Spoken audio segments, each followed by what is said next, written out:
આવી અંદર ગુફાઓ છે જોઈ શકતા છે। જો પાણા ખોતરેલા છે બધા, તો અંદર સીપા છે ને એના કારણે આપણે બહુ અંદર નહીં જઈએ, કેમ કે તળાજાનો વ્યૂ જુઓ, કાંઈ ઘટે આમ જુઓ, ફરતો તળાજાનો વ્યૂ છે। જુઓ આ બધો તળાજાનો વ્યૂ, જો કેવો નજારો છે। તમે જય માતાજી મિત્રો, તમારા માટે હું ફરી નવો વિડીયો લઈને આવી ગયો છું। ટ્રાવેલ ચેનલમાં નવા હોય તો લાઈક શેર અને સબસ્ક્રાઈબ કરી નાખો। અને આજનો વિડીયો છે આપણે તળાજાના એપલવાળાનો।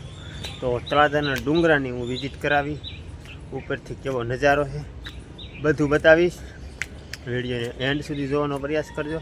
ને આપણે શરૂઆત કરી દીધી છે ડુંગરો ચડવાની, ને એટલો ડુંગરો ચડ્યા છીએ આપ જોઈ શકતા હશો। ને અહીંથી તમને આખું તળાજા હું વિઝિટ કરાવી, કેવો છે તળાજાનો ડુંગરો, અને આગળ આગળ કેવું કેવું બધું વસ્તુ આવે ને એ બધું હું તમને વિડીયોમાં બતાવીશ।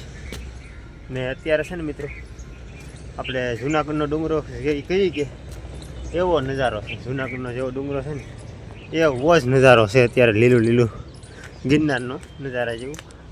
ને જો આ શું છે ને જરાક કોમેન્ટ કરી દેજો। ને બાકી તો આપણે ડુંગરો ચડીએ છીએ, કેવી કેવી ગુફા છે બહુ તમને મજા આવશે જોવાની। તો આગળ પાંડવોની ગુફા કાઢેલી છે ડુંગરની માલપાની, બધું હું આગળ બતાવીશ। તો એન્ડ સુધી જોતા રહેજો ને લાઈક છે સબસ્ક્રાઈબ ના ભૂલતા। તો ચાલો ડુંગરો ચડીએ। ફાઇનલી મિત્રો જો અત્યારે આપણે અડધો ડુંગરો ક્રોસ કર્યો છે, તમને બતાવું સીપા છે અંદર। જો આવી અંદર ગુફાઓ છે જોઈ શકતા છે। જો આવા પાણા ખોતરેલા છે બધા, તો અંદર સીપા છે ને એના કારણે આપણે બહુ અંદર નહીં જઈએ, કેમ કે કરડી જાય। તો હજી તો આવી રીતે કંઈક છે નજારો। ને ચાલો હજી આગળ વિઝિટ કરાવું કેવું કેવું છે, તો બન્યા રહેજો। તો હવે આપણે પાછા મિત્રો બીજી જગ્યાએ આવ્યા છીએ, એની જેવી સેમ ટુ સેમ જગ્યા છે। અને જો આની મારી પાસે ને પાંડવો રહેતા, મેં તમને પહેલી ગુફા બતાવીને એ ગુફા અહીંયા આવેલી છે। ચાલો અહીંયા નીકળેલી આવી, ને જો અંદર અત્યારે છે ને આવું બધું છે અત્યારે, કે તો આપણે પાંડવો અંદર રહેતા એમ કહેવત છે ને, જે આગળ એવી ઘણી બધી છે। તો હું તમને વિઝિટ કરાવી અંત સુધી બની આવે। ફાઇનલી મિત્રો આપણે ડુંગરાની ઉપર આવી ગયા છીએ। તમને છેલ્લે આ એક ગુફા છે, ને ઉપર છે આ વાણિયાનું મંદિર જોઈ શકતા છો આપ।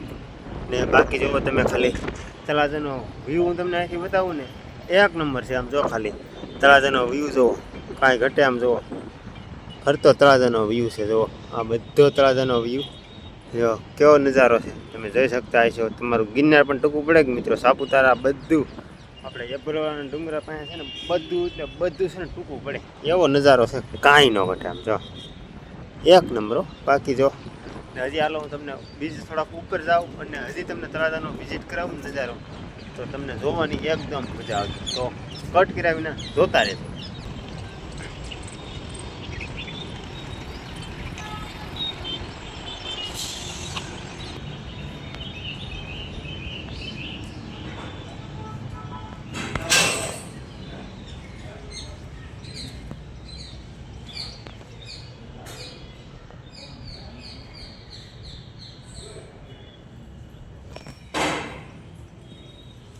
તો ફાઇનલી મિત્રો અત્યારે આપણે ખોડિયારમાંના પણ છેલ્લે દર્શન કરાવી દીધા, ડુંગરોમાં જે હતું એ બધું પણ વિઝિટ કરાવી દીધું। ને બાકી તો હું તમને રોજ કહું છું કે આપણી ચેનલમાં તમે સબસ્ક્રાઈબ કરી નાખજો, કેમ કે ટ્રાવેલ વ્લોગ મળશે કે કાંઈક ને કાંઈક તમને આપણી ચેનલમાંથી જાણવા જેવું મળશે। તો એવું હું તમને રોજ કહું છું નવા નવા વ્લોગમાં। તો લાઈક શેર અને સબસ્ક્રાઈબ ન કરતા હોય ને તો ફટાફટ ગાઈસ એ કરી નાખો, કેમ કે કાંઈક જાણવા જેવું તમને આપણી ચેનલમાંથી મળશે। બધાની કોડે ફાંકા ફોજદારીની હોય જે હશે એ બધું સત્ય આપણી ચેનલમાંથી તમને જાણવા મળશે, એના માટે કહું છું। ને જે હતું એમાં બધું તમને વિઝિટ કરાવ્યું, ને બાકી તો હવે આપણે ઉતરી રહ્યા છીએ ડુંગરો। ને આજનો આપણો ટ્રાવેલ વ્લોગ અહીંયા પણ એન્ડ થવાના નજીક છે, અને એન્ડ હવે આપી દેવો જોઈએ, કેમ કે જે હતું એ બધું બતાવ્યું, ને પછી ફાંકા ફોજદારી કરીને આપણને 2 કલાકના વ્લોગ બનાવતા નથી આવડતા।